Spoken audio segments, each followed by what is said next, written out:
A line in the sand for home buyers this year, and it has to do with, no surprise, mortgage rates.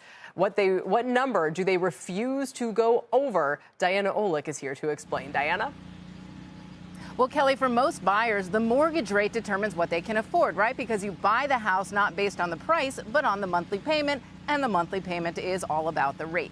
But a new study by John Burns Research found a majority, 71% of buyers, said the highest rate they would accept is 5.5%. That apparently is the tipping point. And it didn't matter the age of the buyer either, as in those older consumers who may have had a higher mortgage rate many years ago.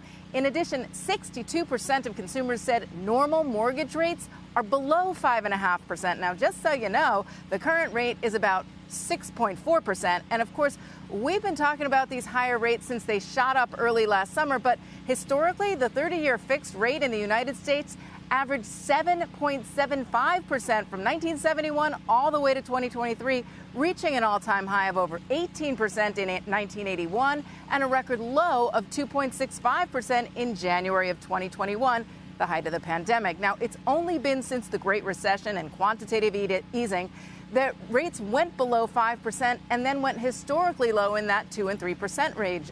Now, those ultra low rates, of course, they were the thing that lit the fire under home prices. So it's no surprise 63% of current homeowners think homes are overpriced, as do 83% of renters. Kelly, you got all the numbers? I do. Well, believe me, everybody follow. I mean, is there anything more followed than the housing market and mortgage rates? But Peter, I was just going to say 5.5% might feel better, might unlock a new wave of demand, but the market is resilient even with rates where they are right now. To me, it seems surprisingly resilient. From a pricing perspective, absolutely. I mean, I'm still hearing about bidding wars. Right, same. That's because of still the dearth of inventory.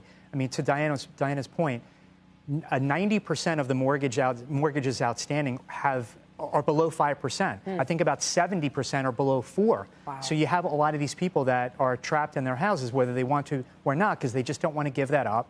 Now, I think as we get through the spring selling season, which is the hot season, it'll be interesting to see how this plays out on the price side. But no doubt the lack of inventory is keeping things elevated, which would then potentially reduce the pace of transactions even further. Andy has made this point as well, Diana, but, you know, if we see mortgage rates fall below, as Peter said, 4%, 5% even, I mean, that could suddenly see more inventory, lower prices. It could really spur some moving activity.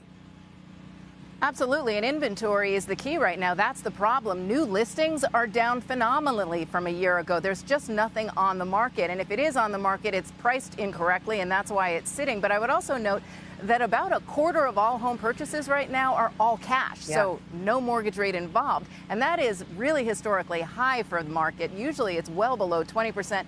We're also told that investors are moving out of the market right now because prices are so high, and yet that all cash number hasn't pulled back very much yet. And that means that people have so much capital that they're sitting on. Maybe it's in a home they already have or somewhere else, but they're putting it in because they don't want a mortgage. Absolutely. Diana, thanks. Peter, thank you as well. Peter Bookvar and our Diana Olick.